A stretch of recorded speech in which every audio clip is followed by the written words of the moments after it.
to Talk Together.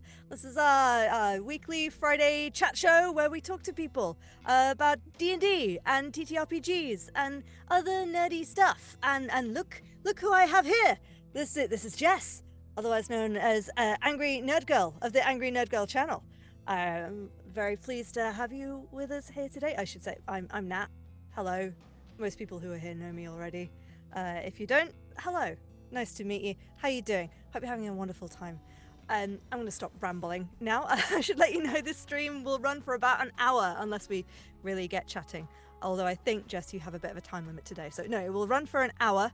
And before we get started properly, thank you very much to our sponsors and supporters. You can see them arrayed around us on the screen as we speak. That's Hero Forge, Ultra Pro, Phoenix Dice, Alchemy RPG, Idle Champions, Neverwinter, Elderwood Academy, and D&D Beyond. You're all wonderful, marvelous people.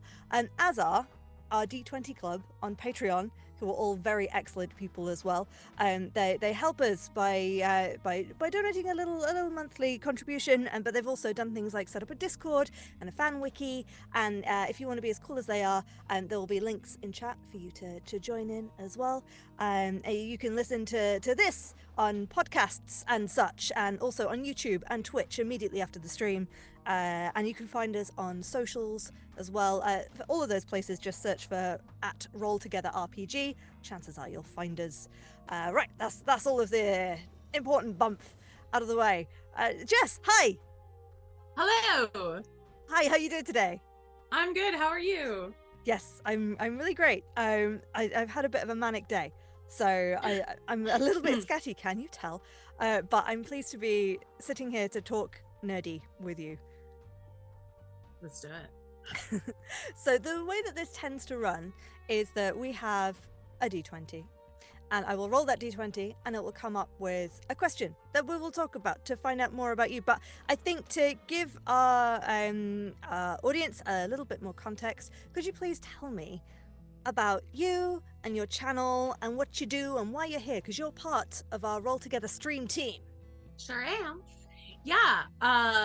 My name is Jess, pronouns she, her. And the main thing, well, I'm a game designer, and the main thing with my channel is we have a show called Threeflings every Friday at 8 p.m. Eastern. Although for half of our cast, that is Saturday because they are in Australia. And that it started as a show where we ran every Adventure in the Uncaged anthology, and was 3 tieflings going through it, and that was 111 adventures. And now that is done, we spotlight independent games and games by small publishing houses or small designers, independent designers, queer designers, and we rotate the GM every month. And so far we've been doing one-shots. This month we are doing independent games focusing on dads primarily, and we're doing a big fundraiser for Pride Month for the Montana Two-Spirit Society. And Christina Sister Kindle is our GM, and I'm so excited. Amazing. So you've got lots going on at the moment then.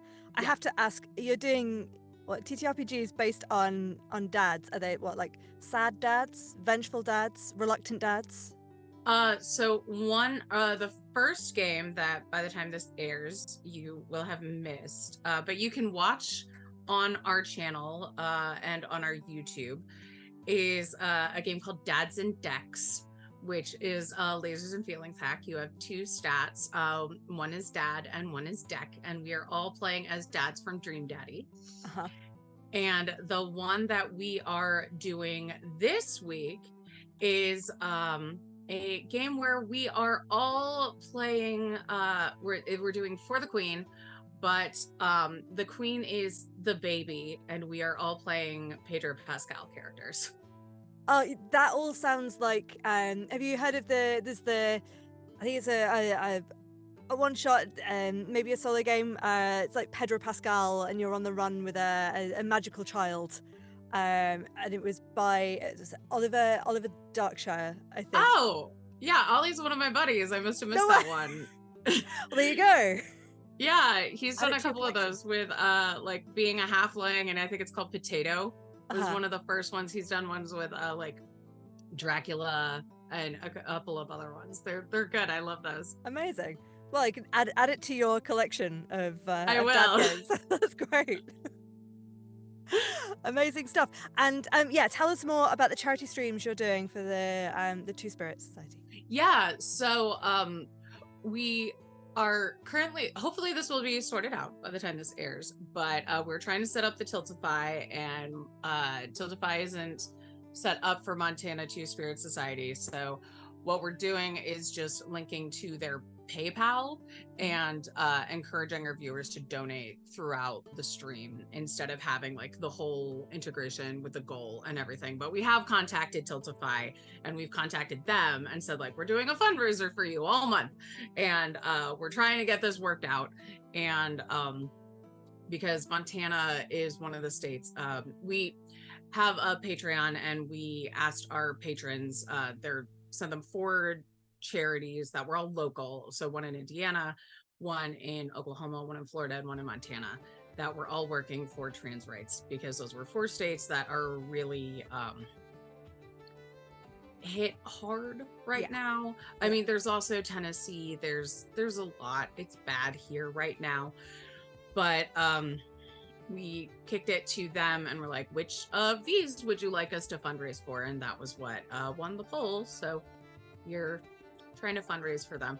Great. And it's a trans, Two Spirit and Native society. So hopefully we can do some good there. Yeah, amazing. Hopefully the links will have made their way to the kobolds, so we can post that in our chat as well, because that's something we're passionate about as well, and would like to help from a little faraway corner. Yeah, that would be awesome. Great. So that's a little bit about you and your channel and what you do. Let's get into these questions. I'm going to roll a d20. Roll that dice, as sometimes they say. That is a number 3. So I appreciate that you work with a variety of TTRPGs and indie RPGs. This list of questions is trended towards D&D. So that's fine. I can answer in D&D. Okay, good. Although if you find, well, I'll ask the question first. This is, what is your favorite character class? But if you sit there thinking, okay, I can answer in D&D, but in this TTRPG over here, I've actually got a much better one that I really love. Tell us about that as well. I will, actually. So in D&D, I'm usually the perma GM. So when I get asked to play, I usually play a druid or a bard, usually a moon druid, just so that or nature druid, so I can fill in like whatever the party needs. Mm-hmm. And I love that. I love being able to shapeshift, and I love the bardy things, the face or whatever. But you could do so much scouting as a druid. You can be a tank as a druid. As long as you can fill in any role. And I love the flexibility that being able to turn into an animal gives you. Yeah. Outside of D&D, in Spire, there is a class that I love so much. And I believe it's called, I said I was excited about it, and now I'm doubting what it's called. I think it's called Follow the Blade. But basically, you have captured gods and tiny gods and put them in your weapons, and you're like magically attuned to your weapons. And I always think of it as like the Batman class. Nice. You just got a whole array of stuff for any situation. Yeah, that really is what it is. Like, you have a bottle that, like, whenever you give it to your enemies, they have to tell the truth, but it doesn't work on you. You have a knife that, like, always strikes true. You can infiltrate anywhere once per session, kind of thing. You have a rope that, like, will always hold once per session, kind of thing. And I love that. And you can, like, talk to your weapons, because nobody else wants to talk to you, because you're a weirdo who talks to your stuff. I mean, that's a gift for both a player and DM right there, right? As a player, like, DM, I have 5 magical god objects that you have to do a different... Talk to me. Let's play. Yeah, and I've had so much fun playing that class. Amazing. Have you had any particularly like memorable moments or silly moments with a DM with like one of your weapons or objects? My DM didn't voice the weapons. She preferred to just have me think that they were talking to me Right. and was just like, so you talk to them, and I'm not going to say what they say because you're in public. So I never heard them, but she was like, but you know that they listened and are going to do what you said. Sure. What Kind they of would thing. say would be far too rude for the public to hear, so. Right. But I did get to do some fun infiltrations because Inspire, you're all dark elves, like fighting against light elf oppression. So I did a lot of infiltrating parties and like abducting light elves from the bathroom and taking them places. Nice. It's funny how many TTRPGs nowadays tap into that. I think the deep desire we all have to take apart terrible structures. Yeah. Great, that's really fun. And in terms of druid, you said was it the moon druid? No, That one's my favorite because you can Right, yeah. shift the most. Yeah, I do. I Yeah, I know do like people druids in love theory. Circle of Stars. People love They're Circle fun. of Stars because it's the most powerful in terms of raw numbers, but I just love being all the animals. Yeah, sometimes you just gotta go. Numbers are fun, but flavor. It's all about the flavor. My partner plays a moon druid named Quilbo Braggins, who only shifts into a porcupine, and that is all that he does. And he only Incredible. speaks porcupine. And Does he spend his time like? Would he prefer to spend all of his time porcupine yes, based? Yeah, where possible. yes, So just waiting for someone to eventually get true polymorph. yeah, he's a halfling who spends most of his time as a porcupine and is only a halfling when he has to be. What are the tactical benefits of being like? Obviously, is Literally fantastic none. being a porcupine. Like, I'm pretty good at defense. I get self-defense, I guess. Yeah, But not particularly stealthy. Not particularly like mobile. he's a good distraction, Yes. especially when a wizard casts like fly or enlarge reduce on him or both Right. at the same time. So when people like look at that giant flying porcupine, This kind of blimp that's just coming towards you with all the spines. yeah, and he's Amazing. just like screaming across a party. Do you have any hot tips for anyone who's not played a druid before that would love to? Ooh, yeah, I would say druids are deceptively challenging because you are going to need a lot of animal forms. So first talk to your DM or GM and make sure that it's usually like whatever animals you've seen. So talk to them and establish like what animals you've seen, get it out there, see like if you want to do something really weird and wacky that isn't like where you're from, talk to them, tell them how you've seen it, right? So that when a critical moment comes, if you're like from the water, and I know they don't let you shift into aquatic animals, and I think that's silly, but like let's say you're from an island and you want to shift into a polar bear, right? You need to have that cleared with them first, just to be like, no, I went to a zoo and I worked there for a while and got to study the polar bear. That kind of thing. But also, so you don't have to buy a bajillion books. Roll20 is your friend. They have all of the animals there, and you can just add it to your sheet. Yeah. Digital character sheet holders are incredibly useful. So much easier now. I use D&D Beyond for so many things. Just like checking details on things is so useful. Yeah. Good tip. Yeah, digital stuff is, and there's most of the animals are free to see on D&D Beyond. They some of them aren't. I remember laughing really hard that a pig was $1.99 and a pig has literally no abilities. But charming though. Yeah. I remember when someone was saying that a supplement of mine that was $1.99, that was a subclass, was too expensive. And I was like, it costs the same as a pig, and you can actually use this. I didn't say that to them, but you know, I knew it. That's hilarious. But unless you want to shift into a pig, most of the animals are free to see on D&D Beyond, unless something has changed. I know they've since been purchased. I don't know.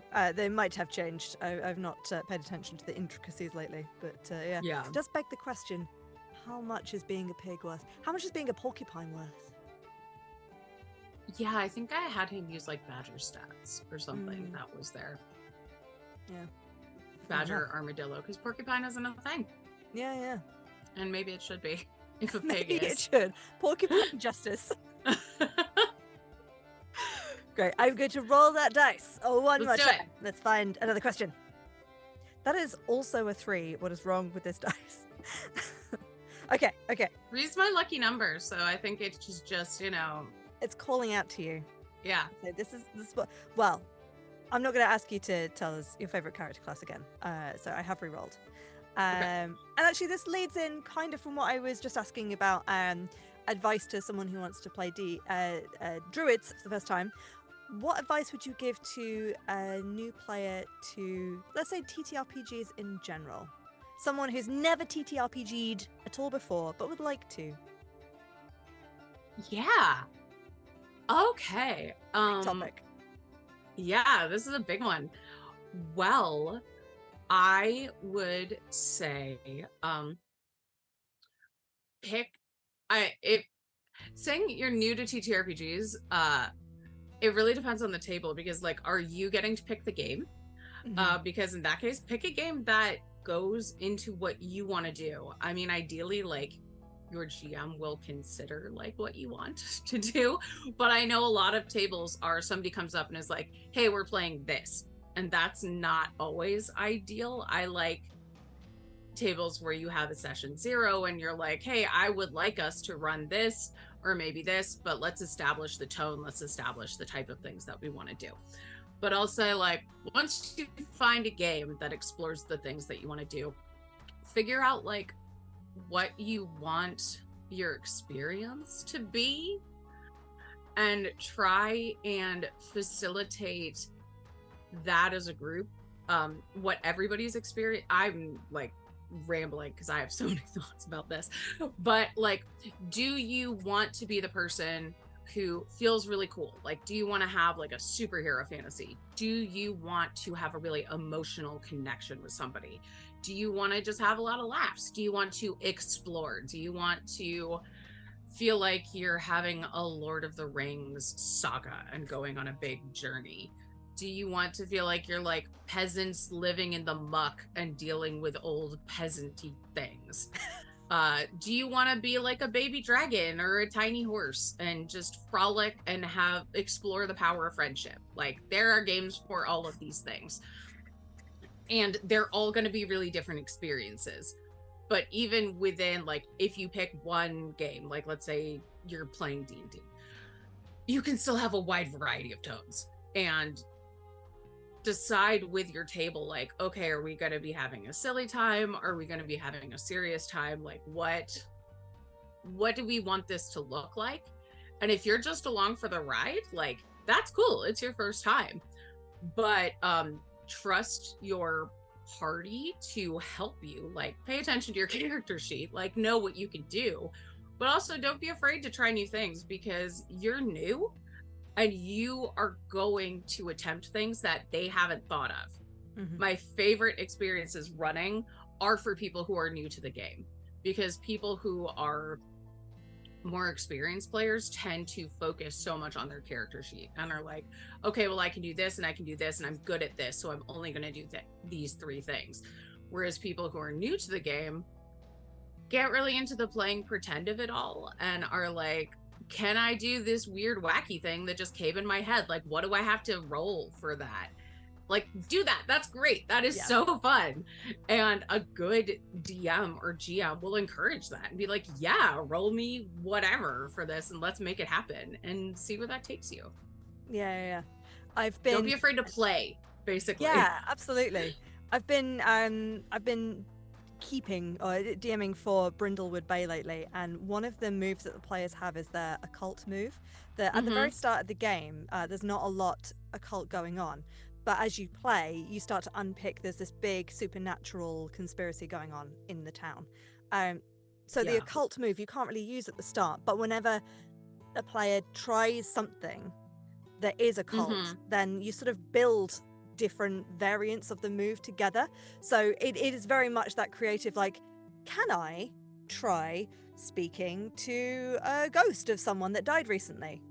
Great, let's roll and see how it goes. And how are you trying to do that? And what resources are you pulling to try and make this spell work? And that kind of thing. So you build the spells together, which is really cool and leans into that idea of playfulness and thinking outside the box, which is great. Yeah, I really love that tip. It's so fun. And also to go off like the thinking about what kind of experience are you after. I guess it's if you're so green to games that maybe you don't play computer games either, thinking about like when you're watching TV, when you're reading a book, when you're watching a film, even listening to music, what experiences do you tend to lean towards in those? Like, do you watch TV for silly comfort lols or for serious epics or that kind of thing? Because that will lean into the kind of adventure you want to have in a TTRPG. So yeah. Yeah, and there are some things you might be like more open to with certain tables than with others. Like I know there's some tables that I will definitely play like a romantic game with, and others like we're just going to be having fun. Even if we try to have like a very serious game, there's going to be somebody who's going to crack a joke and make everything very funny very quickly and stop people from crying. So, you know, it just depends on setting that tone quickly and establishing like what kind of thing are we going to do here. Yeah.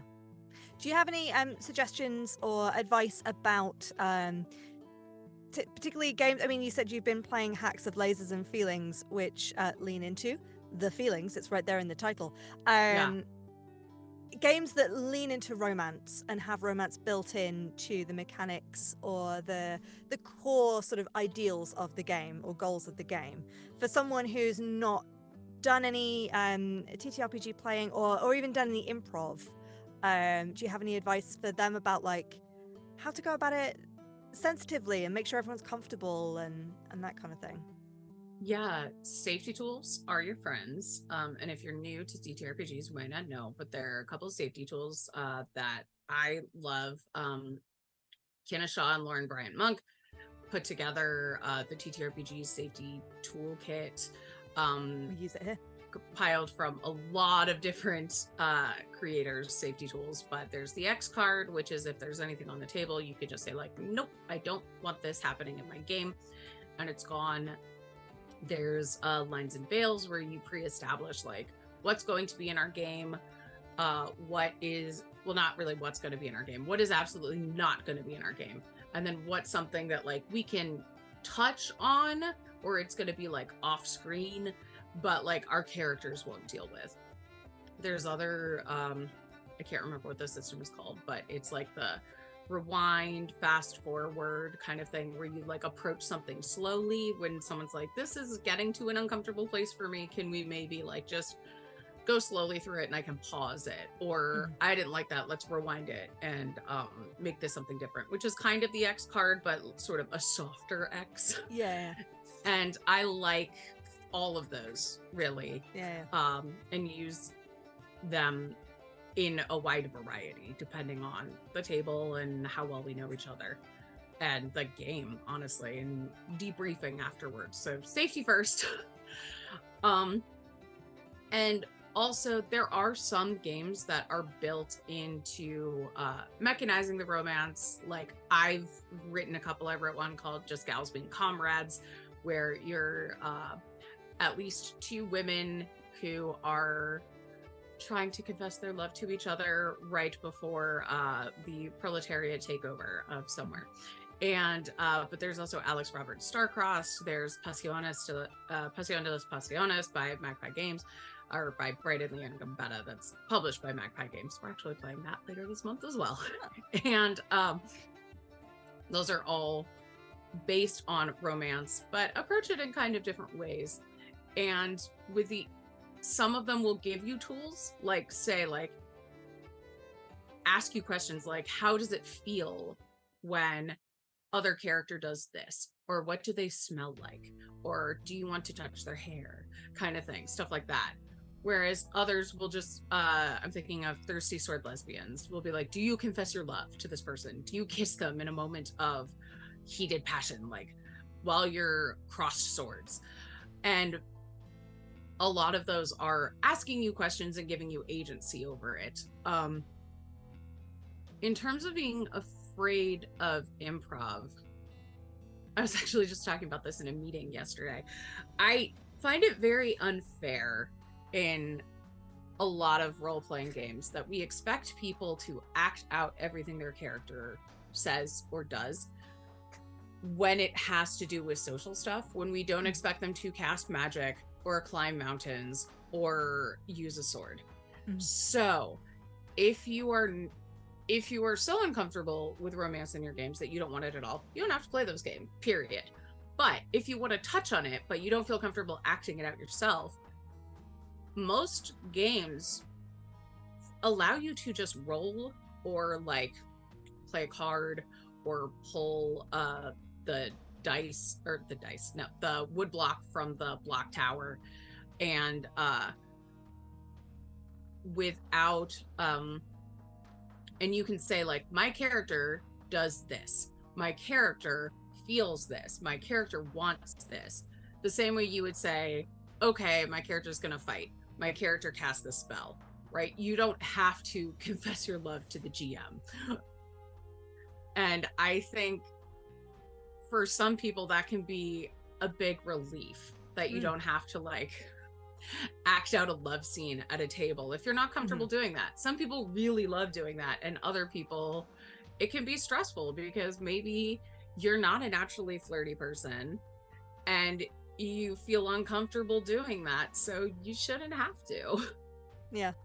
And it's, you know, it's great for a GM to, at the start of a game that might include that sort of content regardless of the system, to sort of raise that and make sure everyone knows everyone's comfort levels.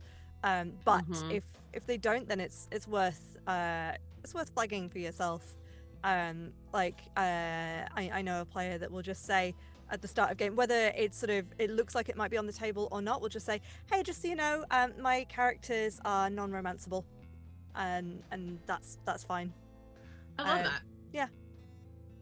I have a big list of lines and veils that I use for games that I run for Magpie, and on there, one of the things that's included is like, do you want romance between PCs, romance between PCs and NPCs, and then there's also like sex between PCs, sex between PCs and NPCs.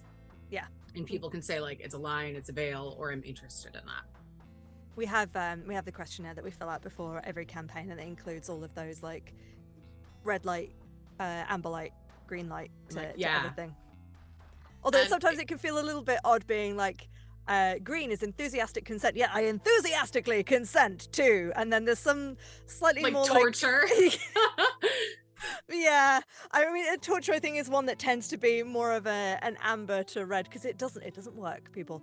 But things like, you know, you can understand that there are awful things that could be an inciting incident for a great campaign. Like maybe there is like a famine. To take a slightly tamer version, so like extreme hunger, but for some people that is a red line, but for others it's like, yes, enthusiastic consent for famine. I know. It can feel weird, but it's an important thing to go through, just so you all know that you're on the same level.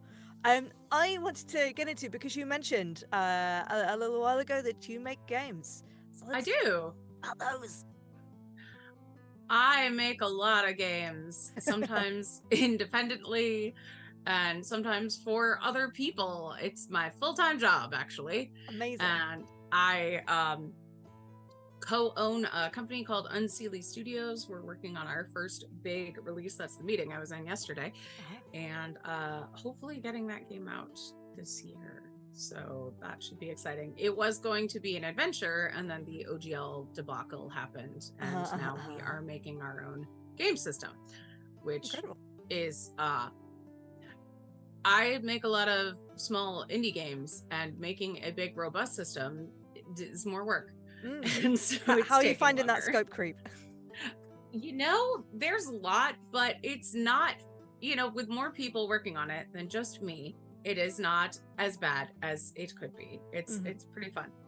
Is it at the point where you've announced like a title? Have you got an online place that we can point people to? You can go to unseelystudios.com. The adventure that is still going to come with the new game. We have not named the game system, but the adventure, which was ready and is now being rewritten for the system, is called The Unseemly Courts. Great. So that is still a title. We need to name the game. Sure. Well, I mean, it's gonna end up like Thetis or something, like the Dragon Age system. It's gonna be like the Unseelies. I'm joking. I don't want it to call it that, but we just keep calling it like Unseelie RPG, and I'm like, I really don't want to release this as like the Unseelie RPG. Well, I mean, I guess there's Unseelie is a term that people are very familiar with, and there's a lot of content that's about that. So it's being a bit more specific, I guess, would help with you finding your niche. But it sounds exciting, like developing your own system.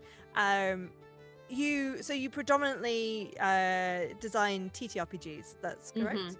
Yes. But you also work on computer RPGs as well, a little bit. Yeah, I contract for a Thinking Ape on their Kingdoms at War video game, so I write storylines for that. Amazing.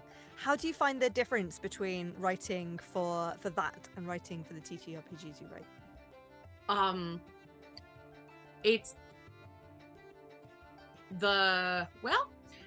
It's interesting because it's a much shorter turnaround for video games. Instead of like, you have a month or two to work on this and develop it. It is like you have 2 weeks. And instead of a word count, it's always a character count because it has to fit on the screen. Yes. And the character count tool online is my best friend to check like that the sentences I'm going with work. Also, because this game does has a lot of just items that you get or collect. I never thought I would describe stuff so much in my life. I describe a lot of stuff and furniture. I have learned so much about armor and so much about chairs. My Google search is so weird. They think that I am shopping for some really bizarre stuff. Yeah. But yeah, it's fun because in this little world, I could come up with pretty much anything and go and do some cool stuff. They're a great team to work for. But I don't deal a lot with the mechanics. And in TTRPGs, it's a lot of like, I mean, obviously it's how do the mechanics affect the game, but that's so built in, right? The first thing that was hard for me was I wanted players, when I was writing dialogue, I wanted to have characters have conversations. And the way that game is set up, you have a limited number of characters that have pictures that can have dialogue for it. You can't just build art assets in 2 weeks of new characters and have them talk to each other. So you can't be like, here's infinite NPCs. Yeah. So having to structure conversations when maybe only one person is there and have that one person like describe an area to the player, be like, oh, this is what I'm seeing. And wow, I just had that conversation with someone, instead of literally having them talk to a peasant that the player can't see because there is no peasant asset.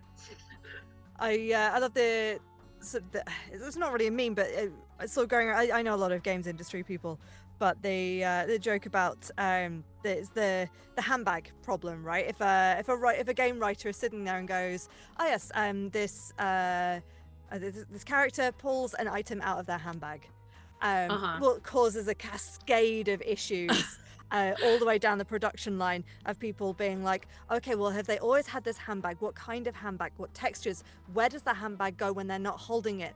All the other characters now have to have a handbag. Like all of the different departments suddenly going into panic mode because a writer didn't think about this tiny little detail. Yeah. So I don't envy you. It must be tricky. It's a little tricky. Luckily this game doesn't get that, like, I can't change the character assets. Character assets were made when I came in, so I can't be like, oh yeah, the knight now has a backpack kind of thing, unless, you know, he's going to immediately put it down. He just has it for this one line of dialogue. Yeah. And no one is animating it. Yeah. But that's yeah, and then there'll be like a little item that's just the backpack. I also wanted to dig into, you said that your Google search history is unusual, which I also appreciate. As people will know, I'm a voice actor and director, so sometimes when I'm given an audition, they're like, we want it to sound like this person. So my YouTube will suddenly look like I'm stalking a particular celebrity. Or like, it's this accent. And I'm like, oh, do I know this accent well enough? And it's suddenly like, just like a whole list of like Northern Irish videos and that kind of thing. So I appreciate like the very hyper niche Google search history. What is the weirdest thing that you think you've had to go deep into research on? Oh God, there have been a couple, and not just for that game, for like TTRPG stuff. There's the easy one of like how the rate of body decay in different environments, which just get like, if someone stumbled upon this body in the desert, what state would it be in? Could they have fingernails to find, kind of stuff. I've gone way too in depth on ships from specific time periods and how many people are needed to crew them. I am not a nautical person, and yet I always end up writing about friggin' ships. And sorry, frigate, not friggin'. Haha. And like the military ranks of people who would be on ships, and like what the roles are. But for the video game specifically, because we give art references for all of the assets, a lot of the image searches that I just pull up where I'm like, I need this thing, it kind of looks like this but also like this and this other thing, a lot of it is just, you know, stuff on Amazon. So it goes into my Amazon history. So Amazon will be like, based on your recommendation, based on your recent searches, it looks like you're interested in crystal orbs, puzzle boxes, weaponry, and blood bags kind of thing. And I'm like, no, this sounds like my Amazon shopping basket anyway.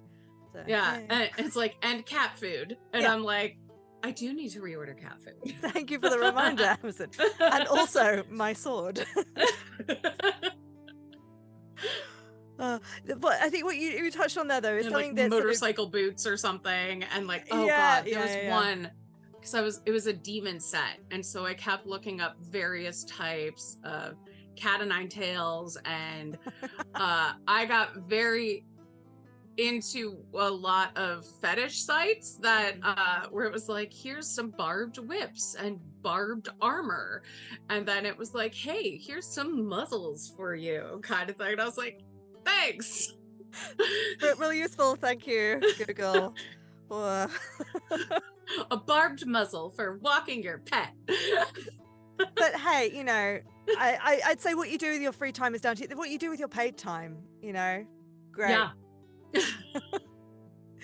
What I wanted to pick up on though was the like the weird niche knowledge as well, because this was something that when I before I started DMing, I found a little bit intimidating, because I felt like not only do I feel like I need to know the DM's guide back to front or whatever manual, you don't. I know you now I know you don't, but I think it was one of the one of the barriers I put on myself to DMing and made me sort of about doing it was I feeling like I needed to know the manual for whatever game back to front at the top, but also just basic things like how the world works. Like, I am terrible at geometry.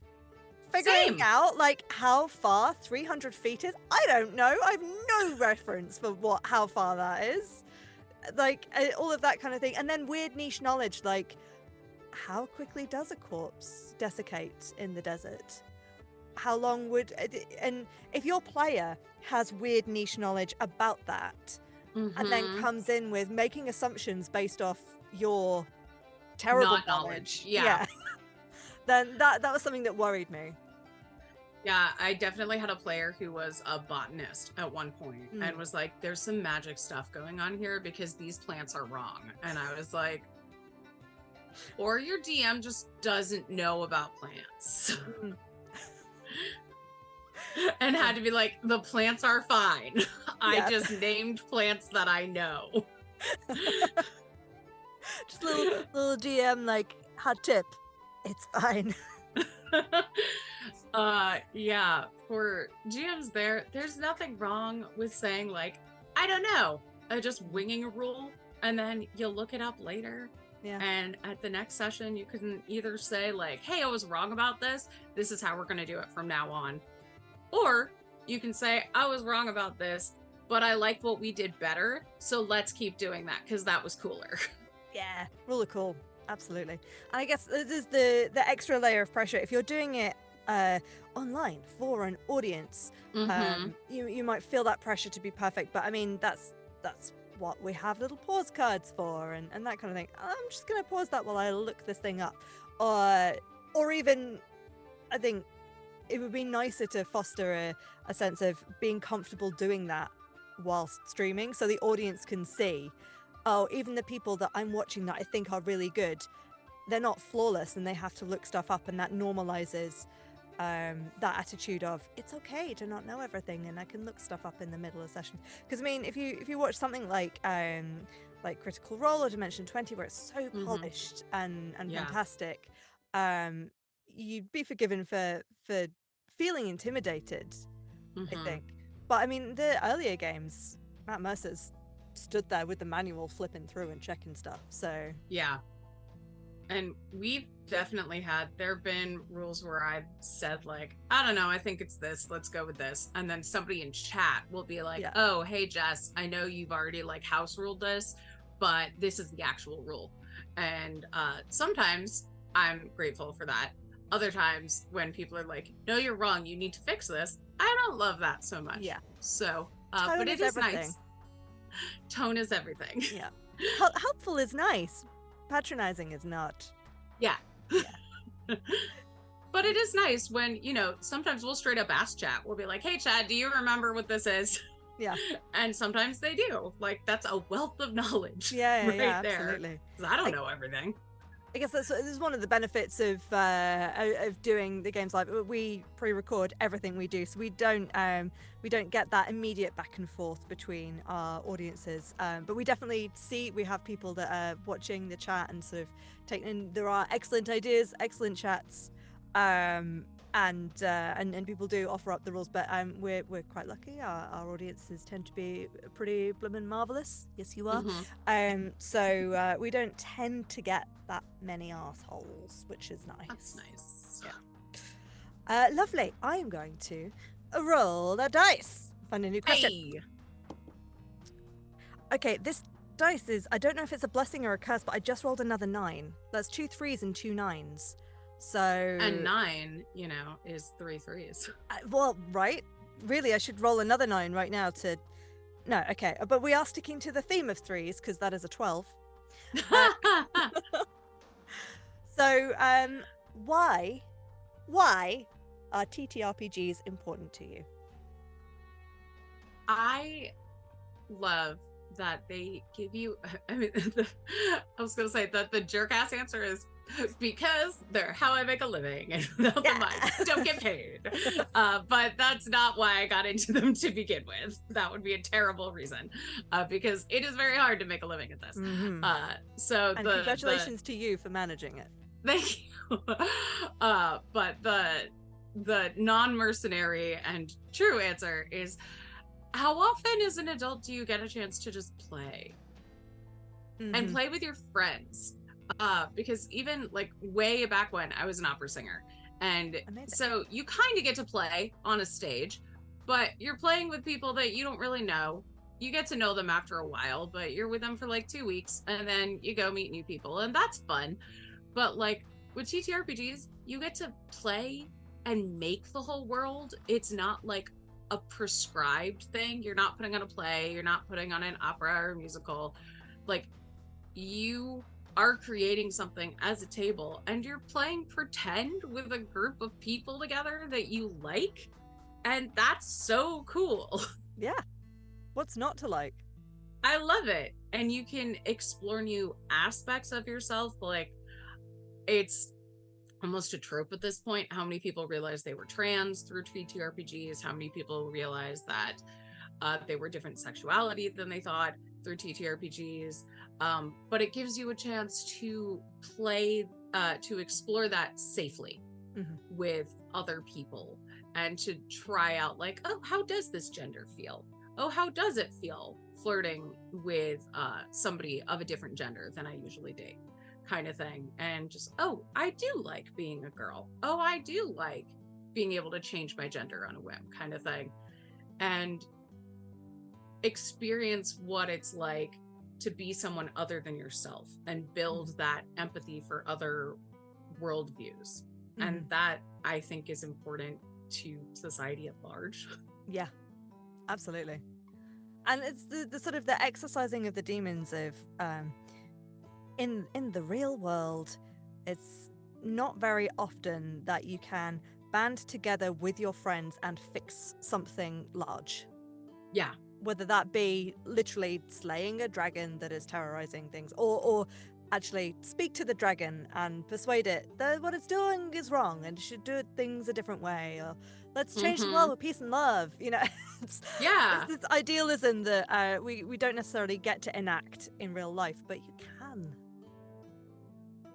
And like, you can affect things depending on the game in like a small way or a large way. You can go to other planes, you can go to other times, you can experience being like a teeny tiny thing that runs through keyholes, or a big massive creature who like crushes buildings and then deals with the fallout of either feeling, you know, wow, I'm so badass, I crushed a whole town, or like, oh my gosh, we came here and I accidentally crushed this village, oh no.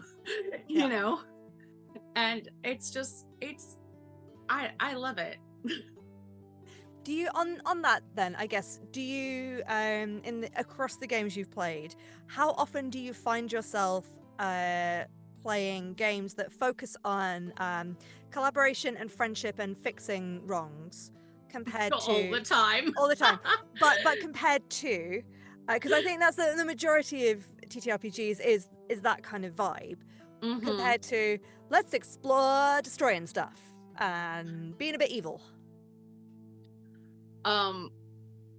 Yeah, it's usually the collaboration and friendship. I have had a couple where it was let's destroy and stuff and be a bit evil. Some of those were specifically more like geared in to be like, we're going to be like bad people. And this one, like recently I played on Phoenix Iwaki's channel, and it was a specifically evil campaign. And I think I disappointed him because I took evil a different direction, where I was like, oh no, I'm going to psychologically manipulate you and, you know, become your friend, and then, you know, hurt you later. And everyone was like, why is she so nice? They're the ones you have to look out for. But I have had tables where it was like a mouse guard game, and in mouse guard you're all playing, you are tiny little mouse and you are members of the watch, and you have a very specific job. And my mice decided to do war crimes. They couldn't get someone to talk to them, they couldn't get a mayor to talk to them, so they burned down the entire tree that a village lived in, because they were mad at the mayor. And I was like, we need to talk about your role in the guard and what you're getting from this game. Established tone. Yeah, like I will let you do this, but let's talk about why you're doing it and if this is the game that you want to be playing.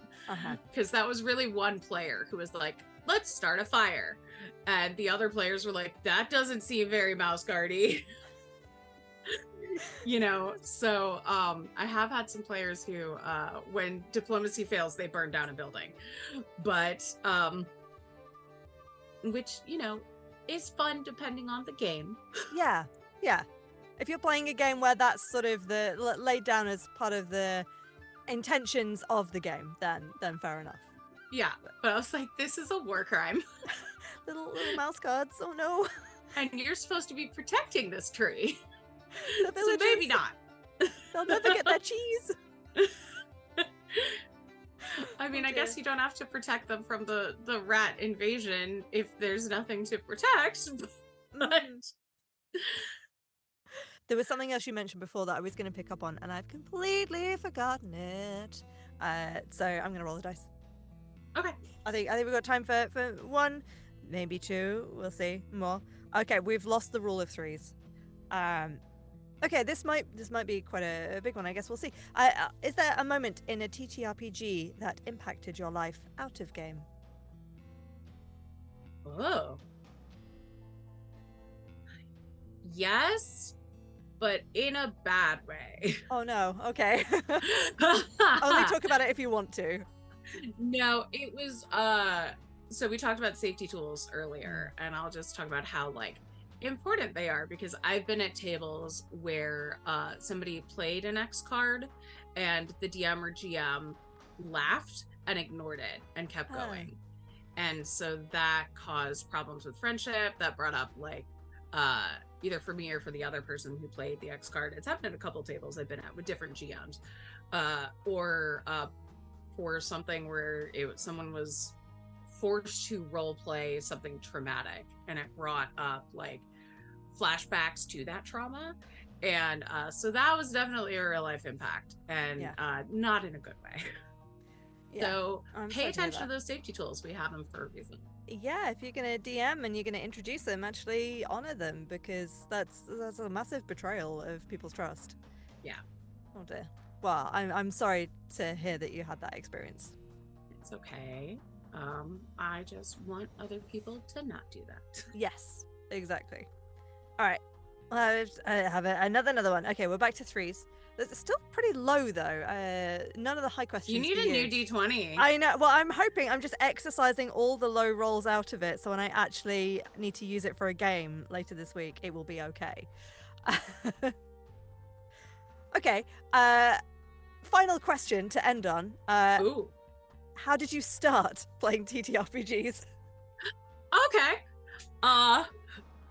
In fits and starts, actually. I tried when I was in high school, because my high school boyfriend was really into them, and I went to make a character for D&D 3.5. I got midway through character creation, and then the DM showed up and was like, this is boys' night, we don't have girls at the table, you have to leave.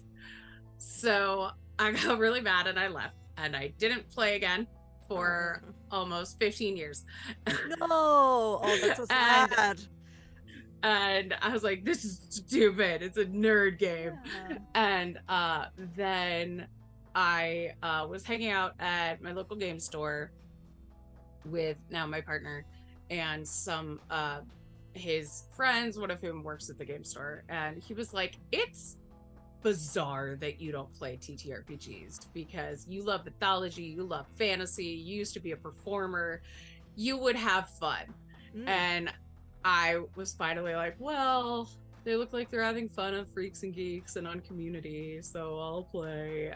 Stranger Things hadn't come out. I was like, let's play D&D, and he was like, no, because everybody wants to play D&D, and if you start with D&D, you'll never play anything else. So we're gonna play Tunnels and Trolls. Okay. And which came out the same year as D&D.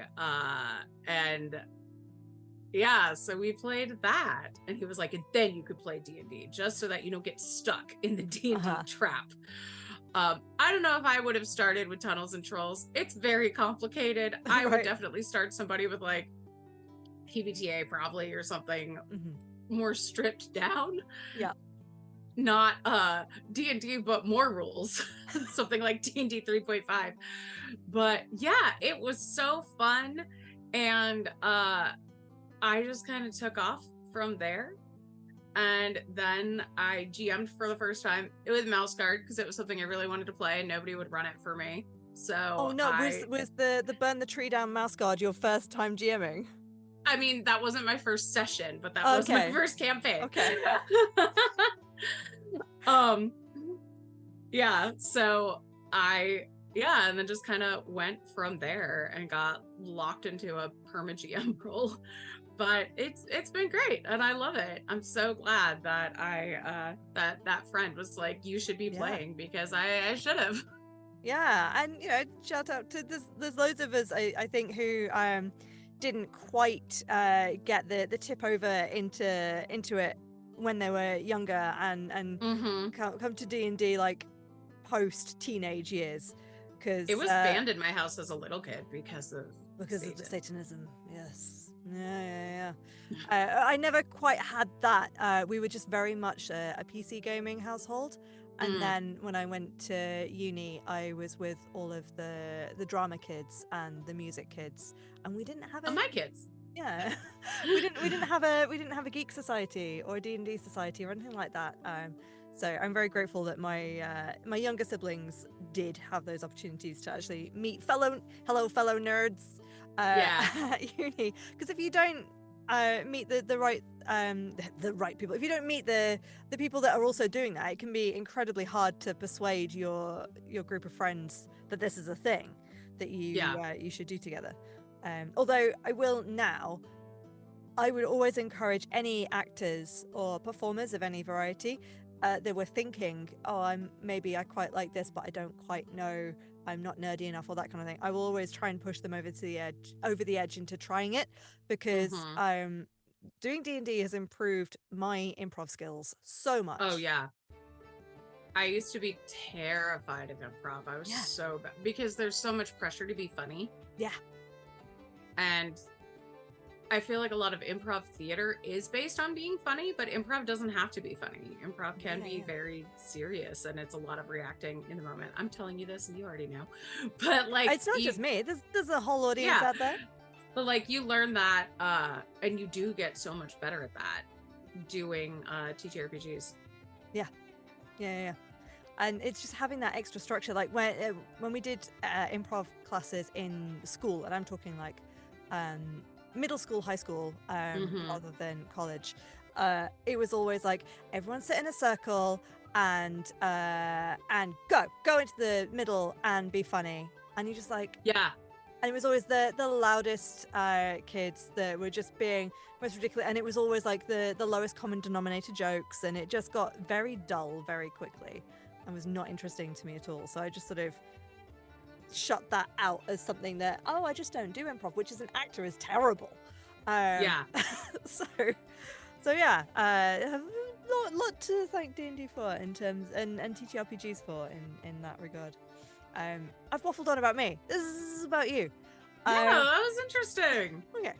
I did an entire week-long workshop in high school that was improv, and it was basically like learning, was it the 5 set, where it was like you do the 5 skits and build on them kind of thing, where it was like, go, somebody do a thing, now somebody else go in and build on that and change it, and then somebody else come in and build on that, but bring it back to the first thing and just do that. And I was always like, I'm not funny enough to do any of these things, so I'll just stand in the back and watch and hope they don't pull me on stage. Yeah. And it's so sad because there's going to be so many kids out there that are funny just in their own way, or you could really deliver a deadpan line, but it doesn't necessarily work if the rest of your team is going right, and doesn't give you a chance to just stop and go, this is shit. Right. Because that would be funny if you were given the space to do that, but yeah. So there's a lot of hungry for attention people that don't know when to throw the buck over to someone else. But it's something good to learn for D&D as well. I think there's... I was about to say, that's something you learn in TTRPGs, passing the spotlight and sharing it. Yeah, exactly. Lovely. Well, we're coming to close on our time, Jess. Is there anything you wanted to shout about you've not had a chance to? No, this has been so great, and I'm so grateful you had me on. It's been lovely to get to know you. Come watch Threeflings on Fridays at 8 p.m. Eastern. I know if you're in the UK, you're probably asleep, but you can watch us on YouTube. It'll probably be we have a couple of night owls that watch us, but it's gonna literally, because this is gonna be going out on a Friday as well, so it'll be a few hours later. Just go take a break, get your dinner, hang out, come back, and watch Threeflings, and shout out about your fundraising again. Yeah, we're fundraising for the Montana Two Spirit Society, and I will send you links for that once we have them. So they should be scrolling over here or over here. I think over I can here. Never remember wherever they which way. Probably this way. Scrolling here. Definitely not here. Amazing. Well, thank you, Jess, once again for joining us. And thank you, audience, for joining us for Talk Together. You'll find us here every Friday from 6 till 7 p.m. BST at the moment. And on Mondays and Tuesdays, we are streaming our D&D games. On Mondays, at the moment, we're alternating between, I believe, it's Lola's game, Monsters and Maelstroms. And then every other Monday, there's also Fracture, our long-running campaign. And on Tuesdays, we're doing replays of our old campaigns. Oh, now then, will we still be on Sea of Swords? We might have moved on by now to our next. Keep an eye out in chat. I'm sure the kobolds will let you know what the exact schedule is. All of this you can find right here at twitch.tv/rolltogetherrpg, or you could be watching elsewhere, so it could be right here on YouTube. Roll Together RPG, or right here on your podcast of choice under Roll Together RPG. All the VODs are available immediately afterwards to catch up. Thank you very much again to all of our sponsors and supporters and our D20 Club. You're all amazing, amazing people. If you want to be as cool as they are, you can do so. You can sponsor us from as little as one of your local currencies per month. Thank you again, Jess. And we have our little catchphrase we're supposed to say at the end. Well, I say suppose. Some people are very angry about it and some care less. But regardless of how you feel about it, always stay classy at the table.